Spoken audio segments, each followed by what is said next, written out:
नमस्कार मित्रमैत्रिणींनो, जर तुम्हाला आपल्या चॅनलवरच्या कथा आवडत असतील तर लाईक करत जात जा आणि चॅनलला सबस्क्राईब करून बाजूची घंटी दाबा आणि ऑलवर सेट करा.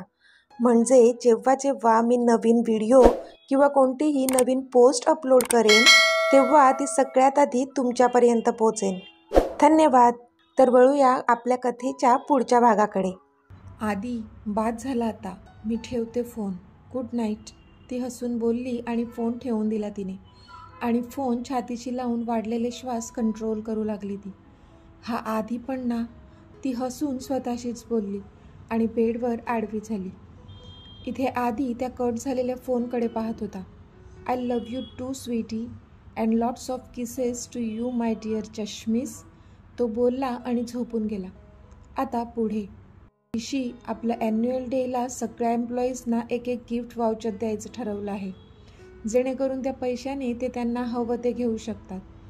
आणि माझी इच्छा ही आहे की तू स्वतः आपल्या हाताने ते गिफ्ट वाउचर त्यांना द्यावं, रियांशचे डॅड बोलले. ओके डॅड, मी देईन ना, रियांश बोलला. ओके ग्रेट, मी आजच मॅनेजरला सगळे गिफ्ट वाउचर रेडी करायला सांगतो. ओके डॅड बोलले. ओके डॅड, तो बोलला आणि झोपायला निघून गेला. झोपताना परीला कॉल करायचा हा त्याचा नित्य नियम होता.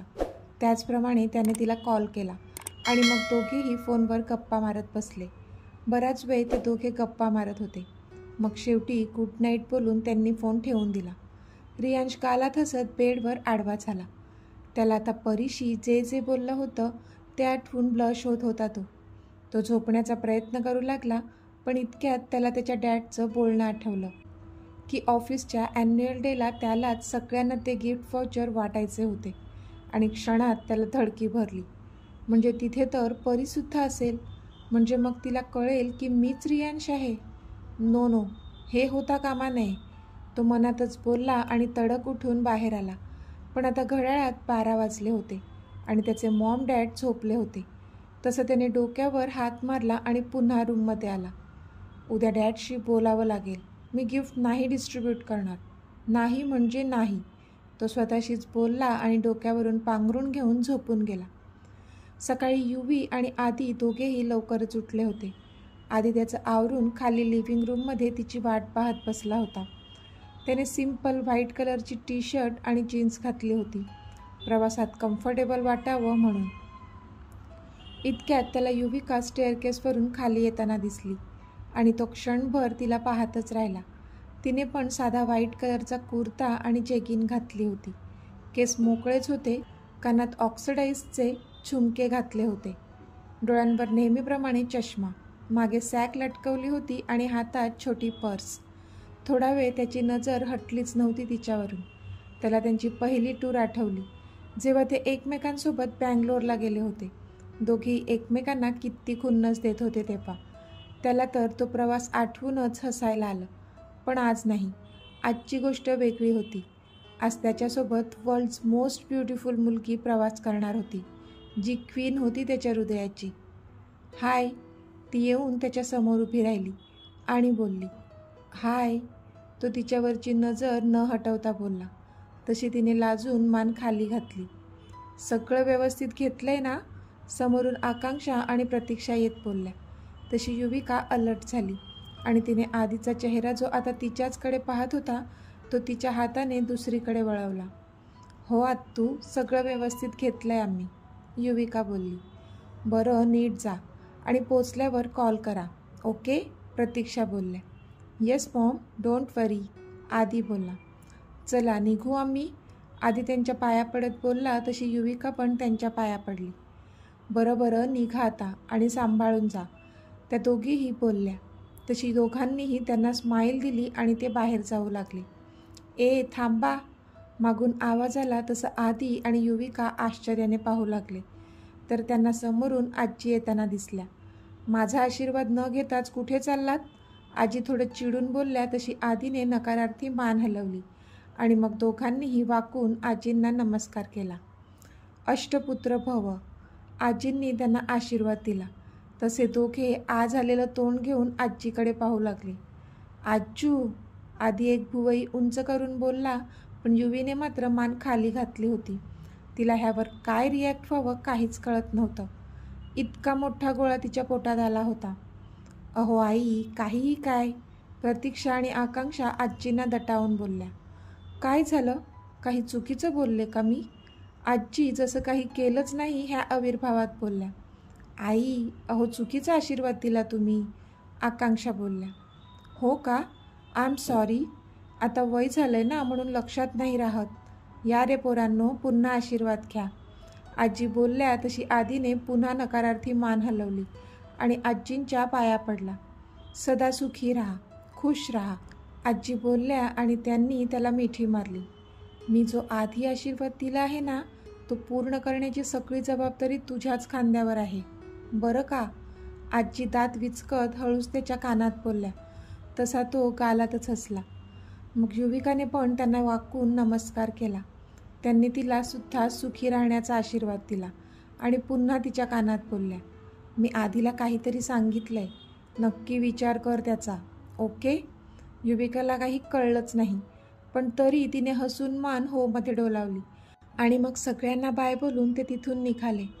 आधीने दोघांच्याही बॅग्स टिकीट ठेवल्या. मग त्याने तिच्यासाठी गाडीचं दार उघडलं. तशी ती आत गाडीत जाऊन बसली आणि मग त्यांची गाडी निघाली पुण्याच्या दिशेने. So madam, are you excited? आधीने हळूच तिच्याकडे पाहत विचारलं. तशी ती गालात हसली. सो मच, ती बोलली. तशी त्याच्या चेहऱ्यावर पण एक हलकीशी स्माईल आली.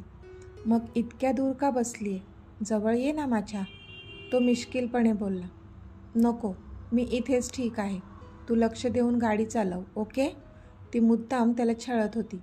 युवी, प्लीज, किती दिवसांनी आपल्याला चान्स मिळाला आहे असं एकत्र क्वालिटी टाईम स्पेंड करण्याचा, आणि तू आहे की बोर करतेस? तो उगाच चिडत बोलला. मी बोर करते? तिने चिडून विचारलं. मग काय तर, तुझ्या बाजूला इतका हँडसम तुझा बॉयफ्रेंड बसलेला असताना तुला त्या विंडोमधून काय बघायचं असतं काय माहीत? बोरिंग कुठली, तो तोंड पाडत बोलला. मी बोरिंग? जा तू, आता तर अजिबात तुझ्याशी नाही बोलणार. कट्टी, ती बोलली. अगं कट्टी काय? तू कट्टी घेतल्यावर मी काय करू? प्लीज बट्टी हो ना, तो बोलला. नाही, कट्टी कट्टी कट्टी, ती चिडून बोलली. हे स्वीटी, का छळतेस गरीबाला? हो ना बट्टी, प्लीज, तो तोंड पाडत बोलला. नाही, तू मला बोरिंग बोलतोस ना, मग कट्टी कट्टी कट्टी, ती तरी तिचा राग सोडत नव्हती. अगं ए, प्लीज ना, राणी ना तू माझी, हो ना बट्टी, प्लीज, तो खूपच क्यूटवाला फेस करत बोलला. इथे युविकाला खूप हसायला येत होतं, पण ती विंडो बाहेर बघून स्वतःचं हसू दाबत होती. हे स्वीटी, बोल ना माझ्याशी, तो पुन्हा बोलला. ओके, सॉरी बोल आधी, ती पण आता भाव खात होती. ओके बाई, आय एम सॉरी, आणि बोरिंग तर मी आहे, तू तर छान एंटरटेनर आहेस. नाव हॅपी, तो बोलला. जरा प्रेमाने बोल, ती उगाच बिचाऱ्याची मज्जा घेत होती.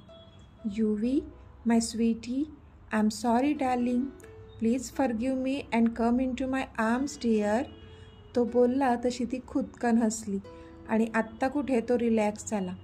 तिने तिची सीट त्याच्या बाजूने सरकवली आणि अगदी त्याच्याजवळ जाऊन बसली. त्याच्या खांद्यावर स्वतःचं डोकं ठेवलं. तशी त्याच्या चेहऱ्यावर पण एक स्माईल आली. आय एम सॉरी आधी, ती बोलली. आता तू का सॉरी म्हणते? त्याने विचारलं. ते मी खूप छळते ना तुला म्हणून, ती बोलली. नाही ग, उलट मला मज्जा येते तुला चिडवायला आणि मग तुझ्यासमोर हार मानायला, तो हसून बोलला. हो का? तिने विचारलं. हो, cause I love you from bottom of my heart sweetie, तो हलकेच तिच्या केसांवर त्याचे ओठ टेकवत बोलला. तशी ती नखशिखांत शहारली. आय लव्ह यू टू आधी, तिने तिच्या खांद्यावर असणाऱ्या त्याच्या हातावर ओठ टेकवले आणि बोलली ती. तसा तो पण हसला. बाय द वे, आजींनी काहीतरी सांगितलं आहे का तुझ्या कानात? तिने विचारलं. हो सांगितलं आहे, पण तुला कसं कळलं? त्याने आश्चर्याने विचारलं. ते आजींनीच सांगितलं की आधीला विचार मी त्याच्या कानात काय सांगितलं आहे आणि त्याचा विचार कर म्हणून, युवी बोलली. तसा आधीने डोक्यावर हात मारला. ही आजी पण ना, आता मी युवीला काय सांगू? तो मनातच विचार करू लागला. काय झालं आधी? सांग ना, आजी काय बोलल्या? युवीने विचारलं. अगं काहीच नाही, तू तिचं मनावर घेऊ नकोस. ती असंच काहीही बोलते, आदी बोलला. आदी, आजीबद्दल बोलतोयस तू? जरा नीट बोल, ती बोलली. अगं नीटच तर सांगतोय, तिचं काही ऐकू नकोस तू, ओके? तो बोलला. तू मला सांगणार आहेस का की आजींनी तुझ्या कानात काय सांगितलं? तिने डोळे बारीक करून त्याला विचारलं. तुला खरंच ऐकायचं आहे का? त्याने विचारलं. हो, ती हाताची घडी घालून बोलली. बरं सांगतो. आजीने जो पहिला आशीर्वाद दिला होता ना आपल्याला, अष्टपुत्र भव, त्याची पूर्ण जबाबदारी माझ्या खांद्यावर आहे आणि त्यासाठी तुला कन्व्हिन्स करायला सांगत होती ती. आधी हसून बोलला तसे तिचे डोळे मात्र गारगोटी एवढे मोठे झाले. काय? ती जोरातच बोलली. तसं त्याला अजूनच हसायला आलं. माझी तर कपॅसिटी आहे बाबा. मी एका क्रिकेट टीमसाठी पण रेडी आहे. तू तुझं सांग, तो तिला डोळा मारून बोलला. आधी जस्ट शट अप, ओके? ती मांजरीसारखे डोळे बारीक करून त्याच्याकडे पाहू लागली. तसा तो मात्र खळखळून हसला. युवी चिल. अगं चेहरा बघ तुझा कसा झालाय. आजी मस्करी करत होती. अगं तिचं असं काही मनावर घ्यायचं नसतं, ओके? तो हसून बोलला तशी ती रिलॅक्स झाली आणि पुन्हा त्याच्या खांद्यावर डोकं ठेवलं तिने. आता त्यांची गाडी पुण्याला पोहोचली होती. त्यांच्या क्लायंटने आधीच एका पंचतारांकित हॉटेलमध्ये त्यांची बुकिंग केली होती. त्यांची गाडी आत गेली आणि मग ते तिथे उतरले. आता दुपार झाली होती आणि दोघांनाही भूक लागली होती. त्यांनी रिसेप्शनवरून दोघांच्याही रूमच्या कीज घेतल्या आणि ते लिफ्टने वर गेले. दोघांच्याही रूम्स आजूबाजूलाच होत्या. युवी, आता काय आपण वेगवेगळ्या रूममध्ये राहायचं का? त्याने तोंड पाडत विचारलं. आधी ऑब्व्हियस आहे ते. वेगवेगळ्या रूममध्येच राहायचं आहे. चुपचाप तुझ्या रूममध्ये जा आणि फ्रेश होऊन ये. मी पण फ्रेश होते. मला सपाटून भूक लागली आहे. ती बोलली तसा तो ओके बोलून शहाण्या बाळासारखा त्याच्या रूममध्ये निघून गेला. तिला मात्र त्याच्या त्या इनोसन्सवर हसायलाच आलं. खरं तर असं दूर दूर राहणं तिला पण असह्य होत होतं, पण तरी तिला ते करावं लागणार होतंच. शेवटी गोष्ट त्यांच्यावर केलेल्या संस्काराची होती. मग ती पण तिच्या रूममध्ये निघून गेली. आधी रेडी झाला आणि युविकाच्या रूमसमोर येऊन उभा राहिला आणि त्याने दारावर नॉक केलं. तसं युविकाने दार ओपन केलं. चलायचं राणी सरकार? त्याने हसून तिच्यासमोर हात धरून विचारलं. तसं तिने पण हसून त्याच्या हातात तिचा हात दिला आणि ती त्याच्यासोबत बाहेर आली. त्याच हॉटेलमध्ये खाली रेस्टॉरंट होतं. दोघेही तिथे गेले. एका VIP सेक्शनमध्ये तो मॅनेजर त्यांना घेऊन आला, पण त्या ऐसपैस दालनातली शोभा बघून युविकाचे डोळे मात्र दिपले. वाव आदी, इट्स व्हेरी ब्युटिफुल, ती बोलली. You like it? त्याने विचारलं. येस, व्हेरी मच, ती सगळीकडे नजर फिरवत बोलली. गुड, कम देन, तो बोलला आणि तिला एका टेबलपाशी घेऊन आला आणि त्याने तिच्यासाठी चेअर मागे सरकवली. तशी ती त्याला थँक्यू बोलून त्या चेअरवर बसली. त्याने वेटरला बोलावलं. युवी, तुझ्यासाठी काय ऑर्डर करू? त्याने विचारलं. जे तुझ्यासाठी मागवशील ते मला चालेल, ती हसून बोलली. मी माझ्यासाठी पालापाचोळा मागवणार आहे, तू खाशील का? तो एक भुवई उंच करून बोलला. तशी ती आवासून त्याच्याकडे पाहू लागली. व्हॉट? ती ओरडलीच. अगं म्हणजे माझं डाएट फूड असणार आहे, जे तुझ्या भाषेत पाला पाचोळा, ते तुला चालेल का? त्याने ब्रीफ करून सांगितलं. तशी ती डोळे बारीक करून त्याच्याकडे पाहू लागली. अगं चिल, मस्करी करत होतो. आजचा डे चीट डे, फक्त तुझ्यासाठी. आज तुझ्या आवडीचंच खाऊ, ओके? तो बोलला आणि त्याने सगळ्या तिच्या आवडीच्या डिशेस ऑर्डर केल्या. तुला माझ्या आवडीच्या सगळ्या डिशेस एवढ्या ॲक्युरेट कशा माहीत आहेत? तिने आश्चर्याने विचारलं. तसा तो गालातच हसला. Cause I love you. तो फक्त एवढंच बोलला. त्यातच तिला समजलं आणि मन भरून आलं त्याच्या प्रेमाने. त्याने ऑर्डर केलेल्या तिच्या आवडीच्या डिशेस वेटरने त्यांच्या टेबलवर ठेवल्या आणि सर्व्ह करून दिल्या. आज तो सुद्धा तिच्या आवडीचं जेवण जेवत होता. तसं अजूनच तिला त्याच्यावर प्रेम येत होतं. आता दोघांनीही त्यांचं लंच केलं आणि ते त्यांच्या रूमवर गेले. चष्मीस, ठीक 7 वाजता निघायचं आहे आपल्याला, ओके? रेडी होऊन राहा. मी रेडी झाल्यावर तुला घ्यायला येईन. बाय, तो बोलला. अरे बाय काय? थोडा वेळ तर ये रूममध्ये, मी एकटी काय करू? तिने तोंड पाडत विचारलं. स्वीटी, थोडा आराम कर. बघ 4 वाजलेत. थोडीशी झोप काढ म्हणजे बरं वाटेल तुला. ओके? मी पण थोडं ऑफिसचं काम करतो आणि संध्याकाळी तर आपण भेटूच ना, तो बोलला. तशी ती अजूनच चिडली. तू ना असाच आहेस. जा तू. बाय. ती चिडून बोलली आणि पाय आपटतच तिच्या रूममध्ये गेली.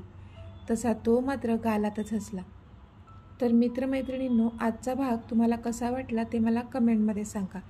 आणि जर आवडला असेल तर व्हिडिओला लाईक करा, शेअर करा आणि चॅनलला सबस्क्राईब करून बाजूची घंटी नक्की दाबा. चला तर भेटूया आपल्या पुढच्या भागात. तोपर्यंत धन्यवाद.